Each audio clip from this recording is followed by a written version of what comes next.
آدمی کو جس کے ساتھ محبت ہو اسی ہر ادا سے محبت ہو. آج دیکھیں لوگ جو کسی کھلاڑی سے محبت ہے, کسی فلم والے سے محبت ہے, کسی سیاسی والے, کسی دنیا والے کے ساتھ محبت, ان کی محبت کی وجہ سے ان کی سب ادا ان کو پیاری ہے, اور ان کی محبت میں جو ہے اپنا چال چلن سب کچھ اسی کا اختیار کرتے ہیں, اپنے لباس بھی وہی اختیار کرتے ہیں, اپنا بال بھی وہی اختیار کرتے ہیں, یہ تمام چیزیں اختیار کرتے ہیں. کیوں؟ ان کے ساتھ محبت ہے, ان کے ساتھ محبت ہونے کی وجہ سے. اگر ہمیں نبی کریم صلی اللہ علیہ وسلم سے محبت ہو تو ہم بھی نبی کریم صلی اللہ علیہ وسلم کی ان چیزوں کو اختیار کر لیں اور محبت بھی اختیار کر لیں. یہ نبی کریم صلی اللہ علیہ وسلم کی یہ ادائی تھی, نبی کریم صلی اللہ علیہ وسلم کی یہ شکل صورت تھی. دیکھیے سیکھ کو دیکھو, اور مسلمانوں کو جس طریقے سے میں وہ کتے کی مثال دے رہا تھا, انشاءاللہ اس پر آئیں گے, وہ ایک بات الگ ہو گئی ہے. تو جس طریقے سے وہ مسئلہ ہے, تو مسلمانوں کو سیکھ سے جو ہے سبق لینا چاہیے کہ سیکھ کو آپ دیکھیں کہ سیکھ جو ہے وہ کہاں بھی دنیا میں جہاں پر جس ملک میں ہوگا, وہ کاروبار میں چاہے جس پوزیشن میں ہوگا, وہ ایئر لائن کا پائلٹ کیوں نہ ہوگا, ایئر فورس میں کیوں نہ ہوگا, وہ چاہے جہاں پر بھی ہوگا, وہ اپنے گرو نانک کی محبت میں جو ہے وہ جہاں پر بھی جاتا ہے وہ داڑھی رکھ لیتا ہے. لیکن یہ سیکھ جو ہے وہ جہاں پر بھی آپ دیکھیں گے سیکھ جو ہے بہت کم سیکھ نظر آئیں گے آپ کو جو داڑھی نہیں رکھتا. اور وہ کس کی محبت میں؟ گرو نانک کی محبت میں جو ہے وہ داڑھی رکھ لیتا ہے. تو کیا ہم مسلمان ہو کر ہمارے سچے نبی کی محبت میں داڑھی نہیں رکھ سکتے ہیں؟ وہ اپنے گرو نانک کی محبت میں, اور ہمارا نبی تو سچا ہے, اور ہمیں تسلیم بھی ہے کہ ہمارا نبی سچا ہے. تو ہم کتنے بے وفا نکلے کہ نبی کریم صلی اللہ علیہ وسلم کی محبت میں ہم داڑھی نہیں رکھ سکتے. اور یہ داڑھی کی مثال اس لیے دی جاتی ہے, اکثر لوگ یہ کہتے ہیں کہ جب بھی ہو تو داڑھی کی باتیں ہوتی ہے, کیونکہ یہ سنتوں میں سے سب سے بڑی دو سنتیں ہیں. ایک داڑھی کا رکھ لینا اور یہ دوسرا جو ہے پائجامہ وغیرہ کا تخنا سے اوپر رکھنا, یہ باری ہے. اور ہمارے حضرت دامن کانو فرماتے ہیں کہ جب ان دونوں پر عمل ہو گیا تو باقی سنتوں پر عمل ہونا آسان ہو جائے گا. جب آدمی نے بھاری وزن اٹھا لیا تو ہلکا اٹھانا آسان ہو جاتا ہے. بھاری سنتوں پر عمل ہوگا تو آسان سنتوں پر ایزی ہے. یعنی اس طریقے سے ہم نے جبہ پہن لینا, جبہ پہننا آسان ہے, بالکل سفید, بالکل چھت جو ہے جس کے چہرے پہ داڑھی نہیں وہ بھی جبہ پہن لیتا ہے. یہ کوئی مشکل چیز نہیں ہے. سر پہ امامہ باندھ لینا بھی مشکل چیز نہیں ہے. اسی طریقے سے تو بھی پہن لینا یہ بھی مشکل چیز نہیں ہے. مسواک استعمال کر لینا یہ بھی مشکل چیز نہیں ہے. بہت سی سنت ایسی جو مشکل نہیں ہے, لیکن داڑھی کا رکھ لینا یہ بڑا مشکل عمل ہے. لیکن جس نے اس پر عمل کر لیا باقی سنتوں پر عمل کرنا اس کے لیے آسان ہو جائے گا, کیونکہ مشکل پر اس نے عمل کر دیا. لیکن اس کے لیے جو دو چیزیں چاہیے, ایک تو نبی کریم صلی اللہ علیہ وسلم کی محبت اور دوسری ہے ہمت. نبی کریم صلی اللہ علیہ وسلم کی محبت اور ہمت. نبی کریم صلی اللہ علیہ وسلم کی محبت میں آدمی اگر جنوں ہو جائے گا تو داڑھی رکھ لے گا, وہ داڑھی رکھ لے گا. میرے حال پر تبصرہ کرنے والے, میرے حال پر تبصرہ کرنے والے, کہیں عشق بھی تمہیں یہ دن نہ دکھائے. مجھے دیکھ کر ہنسنے والے اکثر جو داڑھی نہیں رکھتے تو ان کو یہی خوف ہوتا ہے کہ داڑھی رکھ لیں گے تو لوگ ہنسیں گے, لوگ ہنسیں گے. کسی نے حضرت حکیم تھانوی رحمۃ اللہ علیہ سے کہا کہ حضرت میں داڑھی اس لیے نہیں رکھتا کہ لوگ ہنسیں گے, لوگ ہنسیں گے. حضرت نے فرمایا کہ لوگوں کو ہنسنے دو, لوگوں کو ہنسنے دو, قیامت کے دن تمہیں رونا نہیں پڑے گا. لوگوں کو ہنسنے دو, دنیا میں لوگوں کو ہنسنے دو, قیامت کے دن تمہیں رونا نہیں پڑے گا. اس وقت جب ہمیں سفارش محمدی چاہیے, جب ہم اس امید سے جائیں گے حوض کوثر پر کہ نبی کریم صلی اللہ علیہ وسلم ساقی کوثر ہمیں وہاں سے پلائیں گے, لیکن اس وقت کیا ہوگا؟ اس کو پھر رونا ہوگا, کیونکہ اس وقت جو لوگ نبی کریم کی سنت سے اعراض کرنے والے ہوں گے نبی کریم صلی اللہ علیہ وسلم اپنا چہرہ اسے پھیر دیں گے. اور یہ عملی طور سے دنیا ہی میں نبی کریم صلی اللہ علیہ وسلم نے اسے معاملہ کیا تھا کہ ایران کے دو سفیر نبی کریم صلی اللہ علیہ وسلم کے پاس آئے, اور ان کی شکل صورت کیسی تھی؟ وہی بڑی لمبی مونچھ اور چہرے پہ داڑھی نہیں, بالکل صاف اور بڑی بڑی لمبی لمبی مونچھ ہے. نبی کریم صلی اللہ علیہ وسلم دیکھ کر ہی چہرہ مبارک اسے پھیر دیا. نبی کریم صلی اللہ علیہ وسلم کو یہ ناپسند تھا, اور پوچھا بھی کہ یہ کس کی شکل لے کے آئے ہو؟ جس نے کہا کہ یہ تو ہمارے کسرے جو ہے اس کی یہ شکل ہے. تو نبی کریم صلی اللہ علیہ وسلم کو دنیا میں اس کو اتنا ناپسند تھا کہ نبی کریم صلی اللہ علیہ وسلم نے چہرہ پھیر دیا, اور کیا فرمایا کہ ان لوگوں کی مخالفت کرو, خالف المشرکین اوفر اللحى وحف الشوارب. یہ مشرکین کی مخالفت کرو, داڑھی وہ داڑھی منڈاتے تم داڑھی کو بڑھاؤ, وہ مونچھ کو بڑھاتے تم مونچھ کو منڈواؤ, ان کو جو ہے کترواؤ, اس کو صاف رکھو. نبی کریم صلی اللہ علیہ وسلم فرمایا اس طریقے سے جو ہے ان کی مخالفت کرو تم. جب دنیا میں نبی کریم صلی اللہ علیہ وسلم نے چہرہ مبارک پھیر دیا تو کیا وہاں پھر کیا ہوگا؟ اور جب وہاں ہمیں نبی کریم صلی اللہ علیہ وسلم کی سفارش کی ضرورت ہوگی اور اس وقت اگر نبی کریم صلی اللہ علیہ وسلم چہرہ مبارک پھیر دیا تو پھر بتائیں ہم کس کے پاس جائیں گے؟ تو اس کے لیے عشق نے سوچا نہ کچھ انجام تھا. عشق اور محبت ایسی چیز ہے کہ جس کو نبی کریم صلی اللہ علیہ وسلم کی عشق اور محبت لگ جائے، نبی کریم صلی اللہ علیہ وسلم کی محبت آ جائے تو پھر وہ کسی کا سوچے گا نہیں کہ لوگ ہمیں کیا کہیں گے، لوگوں کا تبصرہ کیا ہوگا ہمارے بارے میں، خیالات کیا ہوں گے ہمارے بارے میں، بیوی کیا کہے گی، والدین کیا کہیں گے. اس کو پھر کسی کی پرواہ نہیں ہوگی. نبی کی سنت میں وہ داڑھی رکھ لے گا، پھر وہ کسی کی پرواہ نہیں کرے گا. اور جو اس طریقے سے لوگوں سے مستغنی ہو جاتا ہے، اللہ تعالیٰ اس کو لوگوں سے مستغنی بنا دیتا ہے. اللہ سبحانہ و تعالیٰ اس کو غنا عطا فرما دیتے ہیں. اللہ سبحانہ و تعالیٰ پھر اس کو جو ہے ان تمام پریشانیوں سے اللہ سبحانہ و تعالیٰ اس کو دور کر دیتے ہیں. ایک صاحب تھے، نائی کے پاس گئے تھے، وہ داڑھی بنوا رہا تھا. ایک صاحب دیکھ رہا تھا تو اس صاحب دیکھ کر جو ہے اس پر کچھ کلام کیا کہ بھائی یہ تم کیا کر رہے ہو؟ جس پر اس نے کہا کہ تمہیں کیا تکلیف ہو رہی ہے؟ استورا جو ہے وہ تو میرے گال پہ پھیر رہے، تیرے دل پہ تو ہے.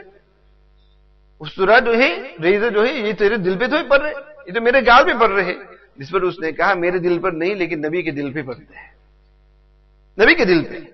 جب بھی ہم صبح آئینے کے سامنے کھڑے ہوتے ہیں اور اس کی داڑھی کو منڈواتے ہیں تو ذرا سوچے تو صحیح اس کو نبی کریم صلی اللہ علیہ وسلم کی ذات کو کتنی تکلیف ہوتی ہوگی کہ یہ میرا امتی، اس کی محبت میں میں نے کیا کچھ نہیں کیا اور اس کو میرے ساتھ اتنی بھی محبت نہیں کہ یہی میری سنت کی اس طریقے سے وہ قربانی کر رہا ہے. لوگ جانور کی قربانی کرتے ہیں، اپنے خواہشات کی قربانی کرتے ہیں، یہ تو میری سنتوں کی قربانی کر رہا ہے.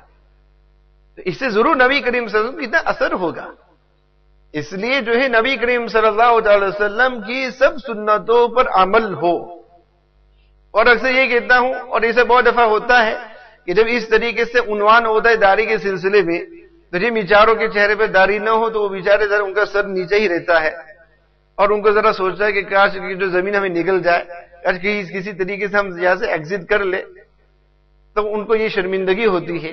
اسے میں کہہ دیتا ہوں کہ داڑھی رکھ لو تو آئندہ جب اسے بیان ہو تو شرمندگی نہیں ہوگی، آئندہ جب اسے آواز ہو تو پھر شرمندگی نہیں ہوگی. اور جس کے چہرے پہ داڑھی ہو، جس نے داڑھی رکھ لیا ہو، وہ ہرگز ان لوگوں کی طرف نہ دیکھے جن کے چہرے پہ داڑھی نہ ہو اور یہ نہ سوچے کہ دیکھو ہم نے داڑھی رکھ لی، ان لوگوں نے داڑھی نہیں رکھی تو ہم اس سے بہتر ہے وغیرہ. جیسے کہا کون کیسا ہے اس کی حقیقت تو اللہ تعالیٰ ہی جانتے ہیں. داڑھی کے رکھ لینے سے آدمی اس کا مطلب نہیں داڑھی رکھ لے تو وہ داڑھی بغیر جس کی داڑھی نہ اس سے بہتر ہو گیا. ہاں سنت پر اس کا عمل ہو گیا لیکن اس کا مطلب یہ نہیں کہ وہ اس سے بہتر ہے. اور عجیب بات ہے کہ اللہ سبحانہ و تعالیٰ کس کو اللہ تعالیٰ ہدایت دے کے اس کو کہاں سے کہاں پہنچا دیتے ہیں. اور اسے بہت دفعہ ہوا ہے جو بالکل جو ہے شرابی کبابی تھا، جو بالکل جو ہے گناہ میں مبتلا، کافی رن بھی، جس کے چہرے داڑھی نہیں کچھ بھی نہیں، لیکن اللہ سبحانہ و تعالیٰ نے ہدایت دے دی اس کو. ہدایت دینے کے بعد جو ہے وہ کہاں تک پہنچ گئے. جو گرجا میں جو ہے بت کے سامنے جو ہے بتوں کی پوجا کرنے والا گرجا میں پادری کو اللہ سبحانہ و تعالیٰ ایک ہی رات میں جو ہے اولیاء کے تخت پر بھیجا سکتے ہیں تو یا کیا کسی مومن کو اللہ تعالیٰ ہدایت دے کر اولیاء کے تخت پر نہیں بھیجا سکتے. حضرت شاہ عبد القادر جیلانی رحمۃ اللہ علیہ کے زمانے کا واقعہ، ایک ابدال جو ہے ان کا انتقال ہوا تو حضرت شاہ عبد القادر جیلانی رحمۃ اللہ علیہ وہاں بغداد سے موصل چلے گئے اور رات کو یہ حکم ہوا، اعلان ہوا کہ جنازہ ہے وہاں پہنچنا ہے. تو اللہ سبحانہ و تعالیٰ نے طول الارض کہتے ہیں زمین کو لپیٹ لیا اور وہ فوراً وہاں پہنچ گئے. وہ گئے خادم تھا جو ہمیشہ ساتھ میں رہنے والا، تو وہ دیکھا کہ شیخ کہیں جا رہے تو وہ بھی ساتھ میں ہو گیا، تو وہ بھی اس کے اندر وہاں پہنچ گیا. وہاں گیا تو دیکھا کہ وہاں ایک ابدال کا جنازہ ہے. شیخ عبد القادر جیلانی رحمۃ اللہ علیہ وہاں جنازے میں شریک ہوئے. اب ایک ابدال جب دنیا سے رخصت ہوتا ہے تو اس کی جگہ میں اللہ تعالیٰ کسی اور کو رکھ دیتے ہیں. اب اس کی کرسی خالی تو اللہ سبحانہ و تعالیٰ نے شیخ عبد القادر جیلانی کو کہا کہ اب وہاں سے اس کی کرسی کو جو ہے بھرنا ہے. کس کے بھریں گے؟ تو اللہ نے ان کو کہا کہ جاؤ پورا گرجا میں جاؤ، اور وہاں جو ہے کراس پہنا ہوا ایک پادری تھا وہاں جو عبادتیں کر رہا تھا. اللہ تعالیٰ فرمایا وہاں جاؤ اور اس کو کہا کہ کہو کہ وہ کراس جو ہے اس کو توڑ دو اور اس کو کلمہ پڑھاؤ. اور جیسے ہی اس کو کلمہ پڑھایا اللہ سبحانہ و تعالیٰ نے اس کو اسی ابدال کی جگہ پر اس کرسی پر بٹھا دیا. تو دیکھیے جیسا کبھی کسی کو حقیر مت سمجھو، کسی کو جو حقیر نہ سمجھو، اور یہ بہت بری چیز ہے.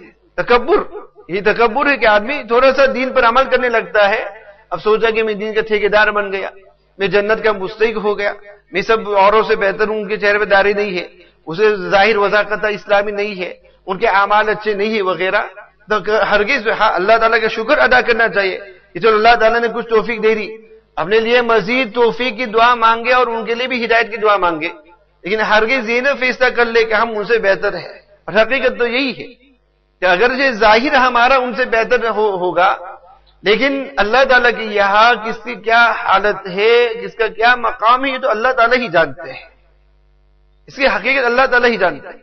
اور اصل تو وہی ہے، ہم ایسے رہے یا ویسے رہے، وہاں دیکھنا ہے کیسے رہے کہ اللہ سبحانہ وتعالیٰ کی یہاں قبول ہے کہ نہیں، اللہ تعالیٰ کو پسند ہے کہ نہیں۔ اور ایک واقعہ بیان کر کے ختم کر دیتا ہوں کہ ایک مرتبہ ایک لڑکی دلہن شادی کے موقع پر جو ہے اس کی سہیلیاں جو ہے اس کو خوب جو ہے بناؤ سنوار کر رہے تھے، خوب جو ہے اس کو مزین کہتا، آئینہ میں دیکھا ہے کہ بڑی خوبصورت لگ رہی ہے، بڑی خوبصورت لگ رہی ہے آج، یعنی شوہر کے پاس جانا تھا اس کو، اب وہ اپنا چہرہ دیکھ کر جو ہے وہ رو رہی ہے، وہ رو رہی ہے۔ اب یہ لوگ اس کی سہیلیں کہہ رہی کہ تو روتی کیوں ہے، ہم نے پریز تو کر دیا اور کیا جائے تجھے، تو جس پر اس نے کہا کہ دیکھو تمہاری تعریف کرنے سے کیا، تمہاری تعریف کرنے سے کیا، اصل تو وہ جس کے پاس رات کو جانا ہے اس کی تعریف اصل ہے، اس نے تعریف کر لی تو وہ تو پھر سب کچھ ہے، ورنہ تمہاری تعریف سے کیا ہوگا۔ اسی طریقے سے یہاں ہم نے داڑھی رکھ لیا، کچھ وضاحت بنا لیا، لوگوں کی نگاہوں میں واہ مل گئی، لوگوں کی نظر میں ہمیں وہ ٹائٹل مل گیا کہ بڑا دیندار ہے، صوفی ہے، اچھا آدمی ہے، اس سے کچھ نہیں ہوگا۔ اصل تو یہ کہ اللہ تعالیٰ کی یہاں ہماری کیا قدر و قیمت ہے۔ غلام کو جب بازار میں فروخت کیا جاتا ہے تو غلام اپنی قیمت خود نہیں لگاتا، مالک اس کی قیمت لگاتا ہے۔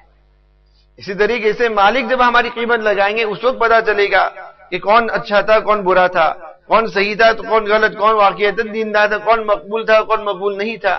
یہ جب مالک جو ہے قیمت لگائے، ہم اپنی قیمت لگا کر جو ہے کیا فائدہ ہے۔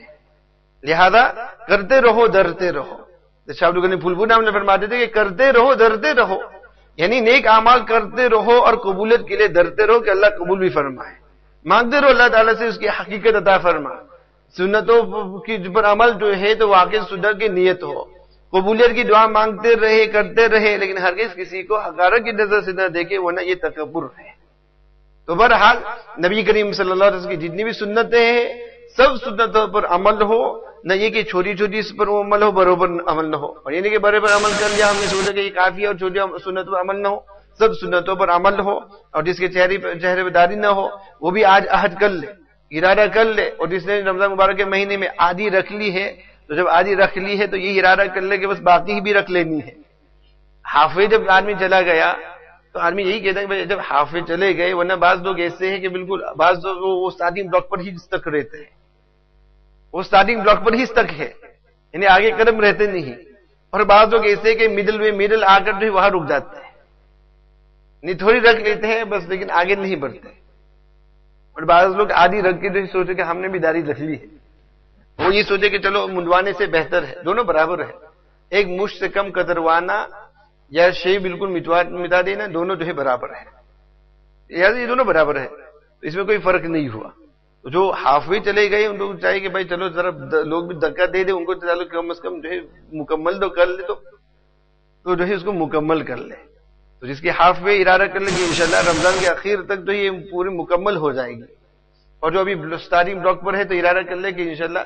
اور یہ عجیب چیز ہے، دیکھو جو اس طریقے سے چہرہ منڈواتا ہے تو 24 گھنٹے جو ہے نبی کی نافرمانی میں یہ آدمی ہے، اور جیسے ہی وہ ارادہ کر لیتا ہے داڑھی رکھ لینے کا اس وعید سے وہ دور ہو جاتا ہے، اب گناہ نہیں ہوتا اس کو، اب وہ داڑھی رکھنے کے مانند ہو گیا، مر گیا تو وہ نبی کی سنت پر عمل کرنے والا ہوگا ارادہ کر لینے سے، اور 24 گھنٹے جس کے چہرے پہ داڑھی ہو تو 24 گھنٹے نبی کی سنت پر عمل کرنے والا ہے، سویا ہے پھر بھی نبی کی سنت پر عمل کر رہا ہے، اور جب داڑھی نہیں ہے اس طریقے سے تو نہ رکھنے کی وجہ سے سویا ہے پھر بھی جو ہے نافرمان ہے، بیدار ہے پھر بھی نافرمان ہے، صلوات و سلام درود شریف پڑھ رہا ہے پھر بھی نافرمان ہے، نبی کریم صلی اللہ علیہ وسلم روزے مبارک کے سامنے کھڑا ہے پھر بھی نافرمان ہے، تو کم از کم ان چیزوں سے تو ہم بچ جائیں۔